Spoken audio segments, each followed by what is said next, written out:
Masa intens investigasi. Sejak sosok Peggy alias Peron alias Robby Irawan, DPO yang baru saja ditangkap oleh pihak Polda Jawa Barat atas kasus kematian Vina Cirebon yang juga diduga otak dari pembunuhan, memang pada akhirnya menuai pro dan kontra dari warganet. Bagaimana tidak, dalam hal ini tidak sedikit netizen yang menduga bahwa Peggy alias Peron yang ditangkap bukanlah Peggy yang selama ini menjadi DPO selama 8 tahun pihak kepolisian. Namun, di tengah ramainya masyarakat yang membahas Peggy alias Peron yang diduga otak pembunuhan Vina Cirebon, beberapa fakta mengenai kematian Vina dan Eki kini mulai terkuak ke publik. Lalu, seperti apa fakta-fakta tersebut yang diungkap oleh Ibu RT tempat Eki tinggal yang mengetahui detik-detik saat kejadian? Benarkah kasus kematian Vina dan Eki karena adanya perasaan cinta dari Eki yang diduga otak dari pelaku pembunuhan terhadap Vina dan Eki?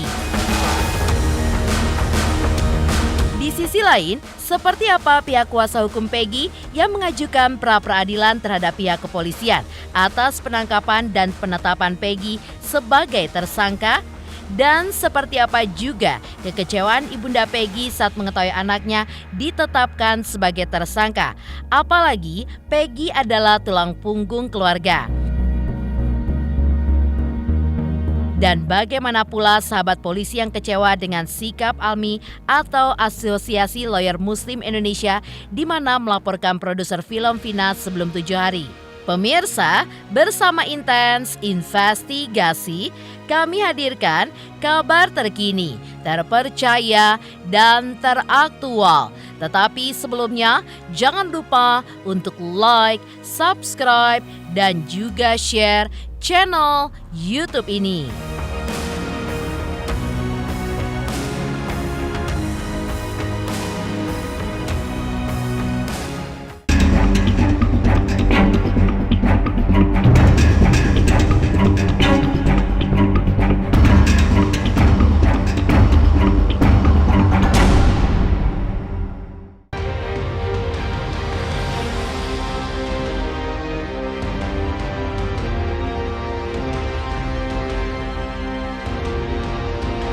Ya, setelah tertangkapnya Peggy alias Peron yang telah buron selama 8 tahun lalu, fakta-fakta mengenai kematian Vina dan Eki kini mulai terkuak ke publik.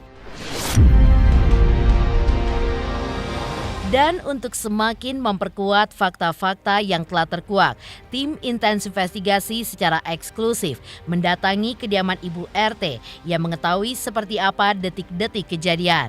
Lantas, seperti apa pula kesaksian yang diberikan Ibu RT kepada tim Intens Investigasi? Benarkah kasus kematian Vina dan Eki karena adanya perasaan cinta juga dari Eki yang diduga otak dari pelaku pembunuhan terhadap Vina dan Eki?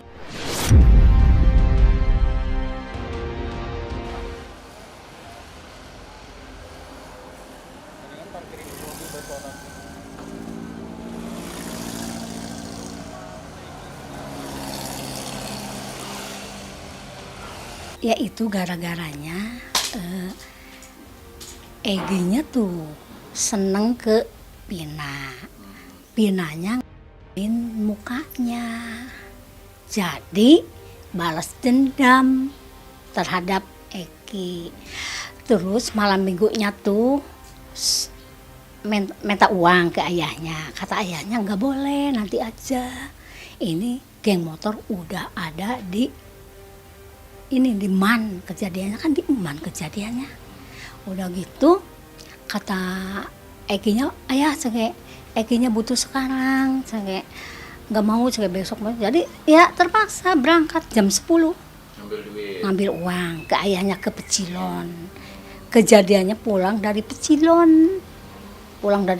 tuh ya itu kejadian udah ngumpul 11 orang. Udah gitu diberhentiin sama geng motor tuh.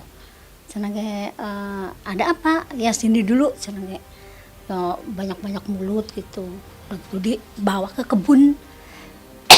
Ke kebun dekat SMP 11 tapi seberang jalan. Kebunnya yang rawan tuh. Ya itu kejadiannya di situ. awal-awalnya udah gitu. Jadi pagi minggunya dibawa ke Rumah Sakit Gunung Jati. Oh sempat Iya. Enggak, disetrum. disetrum. Antara pindahnya disetrum, Eki mah diurus jenazahnya. Jadi kayak saya Belum mati itu. belum, kan rambutnya dilepas dulu. Ininya apa? Pakai apa? Plan. Soplen sama gigi ini nih. Behel. Behel. Udah dilepas semua. Disetrum cerita yang tadi ibu obrolin. Jadi yang pacar itu yang Egi itu bekas pacarnya Pina, cuman ngajak balikan lagi nggak mau. Jadi dulu sakit hatinya gitu. Jadi dulu sakit hatinya gitu. Iya, neneknya Nok Pina yang urus Nok Pina. Pula kalau berangkat sekolah, pulang sekolah. Ya, Nok Pina juga ngebantuin saya. Kalau ada orang beli, dia ngelayanin. Sehari-hari gitu aja, belajar, rajin, dia nggak pernah kemana-mana. Nggak tega lah.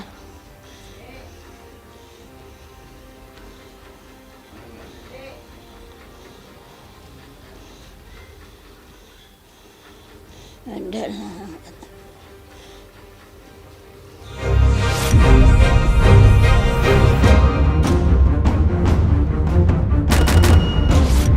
Seperti diketahui, belum lama ini pihak kepolisian Polda Jawa Barat berhasil menangkap Peggy alias Peron, salah satu DPO yang juga menjadi satu-satunya DPO yang telah buron selama 8 tahun lamanya dan diduga sebagai otak dari pembunuhan Vina dan Eki. Menariknya, di balik penangkapan Peggy alias Peron, banyak di antara masyarakat yang merasa tidak yakin bahwa yang ditangkap itu adalah Peggy yang sesungguhnya. Namun hal berbeda justru diungkap oleh Ibu RT tempat almarhum Eki tinggal, di mana dirinya pun yakin bahwa Peggy yang ditangkap adalah Peggy yang sebenarnya dan orang pertama yang merundung paksa Vina. Iya, soalnya si Pinanya ngomong waktu disetrum tuh. Disetrum ngomong yang pertama yang ngelakuin ya disetrum biar ngoceh. Udah jadi mayat disetrum, jadi biar ngoceh. Kan ada itunya di situ. Iya, itu. Tapi pernah lihat gak sih, pernah ketemu? Nggak pernah ketemu sih, cuman kata ibunya tuh itu orangnya. Itu orangnya. Yang pertama. Tapi bukan yang sekarang yang ditampilkan polisi. Iya, itu. Baru kena itu. Nggak tahu dibawa kemana itu. Nggak tahu ke luar negeri, nggak tahu kemana itu. Pelakunya kata saya nggak tahu, katanya sih namanya Egi. Sayanya nggak tahu.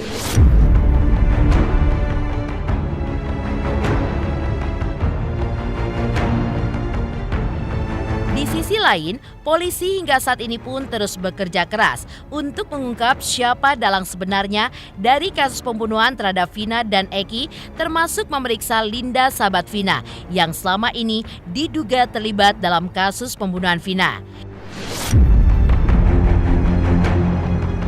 Ya, kasus kematian Vina di Cirebon memang masih berselimut misteri.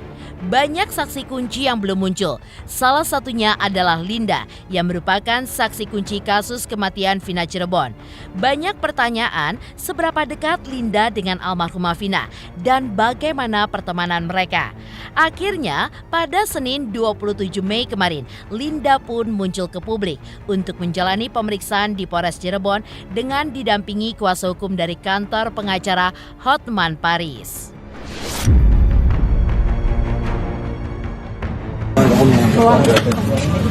Ini PH sampai mana? Yang ini.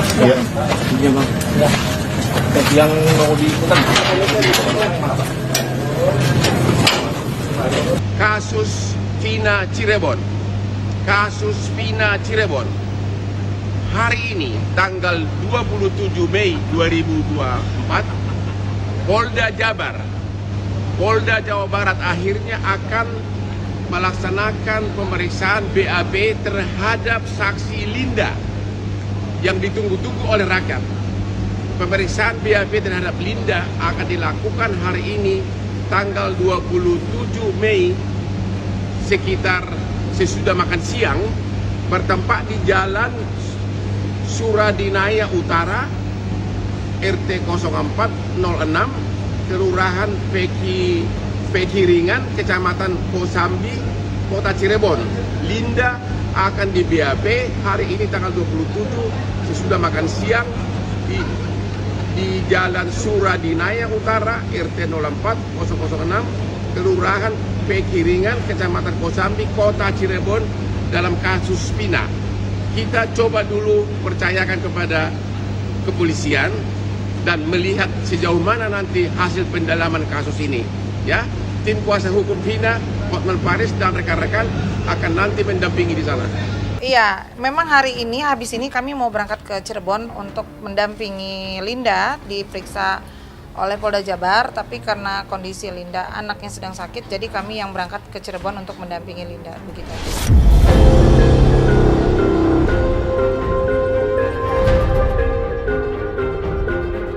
Dan seperti apa pula pihak kuasa hukum Peggy alias Peron yang mengajukan pra-peradilan terhadap pihak kepolisian atas penangkapan dan penetapan Peggy sebagai tersangka.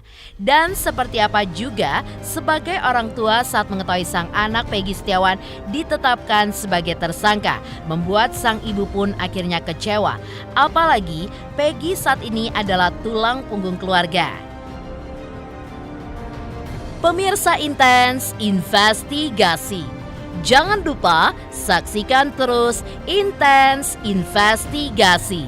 Dan pastikan jangan lupa untuk like, subscribe, share, dan komen jelang 3 juta subscribers channel Intens Investigasi.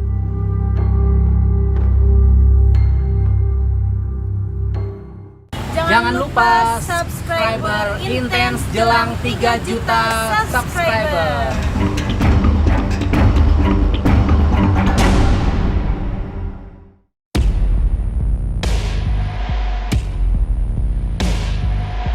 Seperti diketahui, beberapa hari lalu, Peggy pun telah ditangkap dan dirilis oleh pihak kepolisian Polda Jabar. Dan ia pun masih enggan untuk mengakui jika dirinya terlibat dalam pembunuhan terhadap Vina dan Eki. Dan kemarin, tim Intens Investigasi pun berhasil mendapatkan keterangan dari kuasa hukum Peggy untuk langkah hukum yang akan diambil pasca Peggy ditetapkan sebagai tersangka. Lalu, benarkah kuasa hukum Peggy akan melakukan pra-peradilan terhadap pihak kepolisian?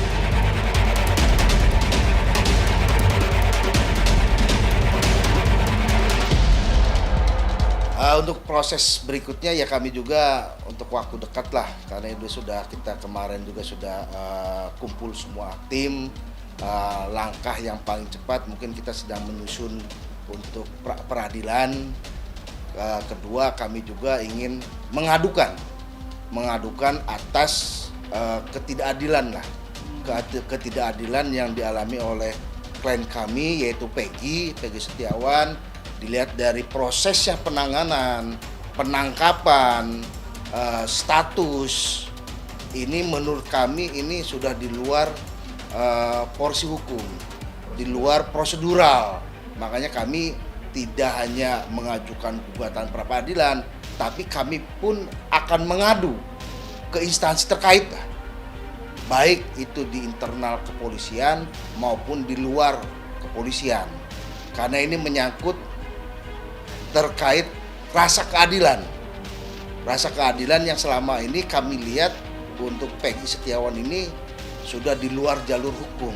Contohnya salah satunya daftar DPO yang dikeluarkan oleh penyidik pada saat itu tidak sesuai dengan ciri-ciri Peggy, dan DPO yang dikeluarkan pun tidak valid, tidak lengkap.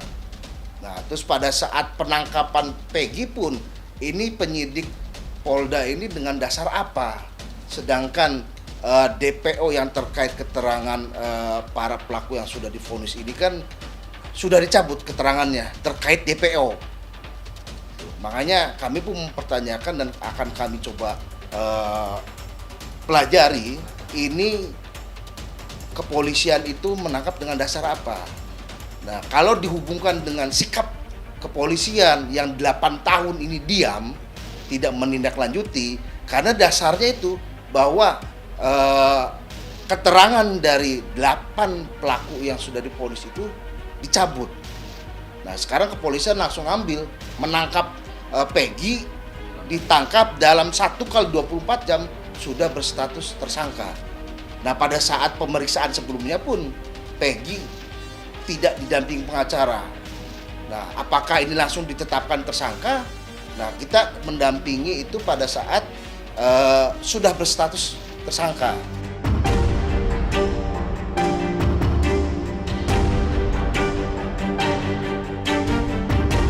Sebagai orang tua saat mengetahui sang anak ditetapkan sebagai tersangka, membuat sang ibu pun kecewa. Apalagi Peggy adalah tulang punggung keluarga. Lantas, seperti apa curahan kesedihan Ibunda Peggy kepada tim intens investigasi yang penuh dengan air mata? Dan seperti apa pula keyakinan Kartini jika anaknya tidak bersalah lantaran anaknya dikenal baik dan tidak ada di lokasi kejadian saat terjadi pembunuhan Vina Cirebon. Terlebih, sang ibu juga yakin Peggy bukanlah anggota geng motor. Lantas benarkah adik Peggy pun juga sudah menjalani pemeriksaan polisi sebagai saksi? Ya, rasanya saya sedih banget, sedangkan dia adalah anak satu-satunya tulang punggung keluarga. Saya sangat sedih, sangat sedih hati saya. Nggak bisa membayangkan bakal kejadian seperti ini. Ya karena dia adalah tulang punggung, juga dia anak baik. Dia juga nggak pernah membantah. Walaupun saya marah, dia hanya diam, nggak melawan sama sekali. Kalau saya lagi kesel, dia dimarahin, juga paling dia diam. Terus dia ngomong, ya mau udah minta maaf, sayanya salah gitu aja udah. Ya kalau kerja, ya duitnya dikasihin ke saya. Paling dia pegang separoh dikasihin ke ibunya gitu. Dari Peggy, dari kecil yang biayain itu si Peggy adik-adiknya sampai juga gede. Ya saya berdoa untuk anak saya, ya Allah kuatkan iman Peggy, ya Allah kuatkanlah fisik Peggy juga batin Peggy. Walaupun dia di sana seandainya dia merasa sakit, hilangkanlah rasa sakit dari tubuhnya. Semoga dia baik-baik saja di sana, kuatkan imannya, dan dia selalu pegang teguh pendiriannya, sekali tidak tetap tidak gitu aja Pak. Nggak pernah nyuci baju geng nggak, paling ya kaos biasa buat main sehari-hari gitu aja. Peggy dulu pernah punya motor smash, tapi ya itu juga smash itu udah lama. Waktu ada kejadian juga udah lama rusak, udah dari sebulan lebih lah rusak. Itu rencananya minggu depan mau dibetulin, terus tuh ada penggerbegan di tahun 2016 itulah. Langsung dibawa itu motor. Ada di Bandung lagi kerja sama bapaknya. Iya, sedang tidak ada di rumah.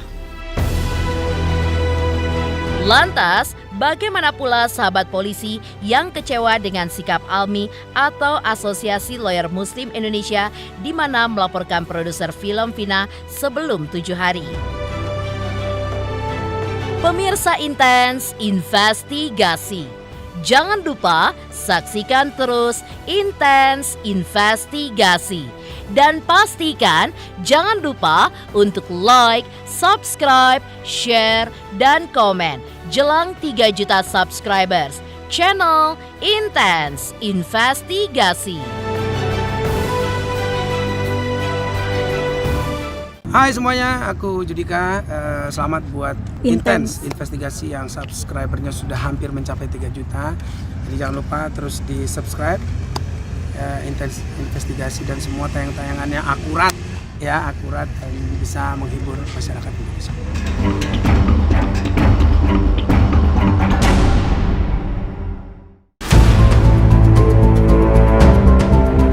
Sementara itu, sahabat polisi kemarin mengungkapkan kekecewaannya ketika tidak sedikit masyarakat yang terlalu cepat menyimpulkan bahwa seolah-olah pihak kepolisian yang bersalah lantaran pihak kepolisian seakan salah tangkap atau salah penyidikan soal ketetapan Peggy alias Peron yang kini telah dijadikan tersangka atas kasus ini dalam waktu 1 kali 24 jam setelah penangkapan.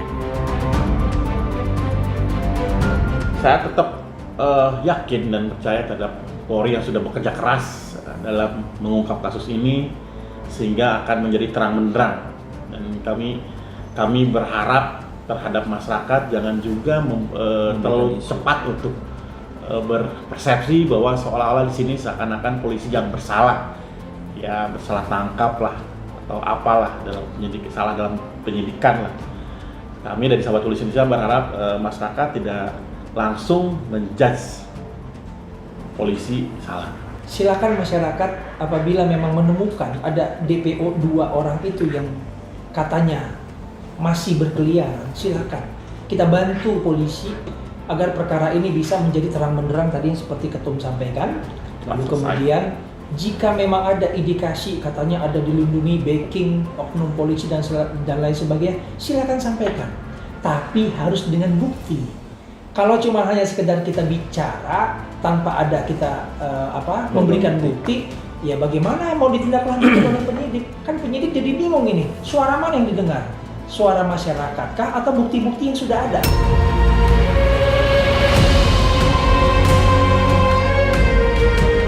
Pemirsa Intens Investigasi, jangan lupa saksikan terus Intens Investigasi. Dan pastikan jangan lupa untuk like, subscribe, share, dan komen jelang 3 juta subscribers channel Intens Investigasi.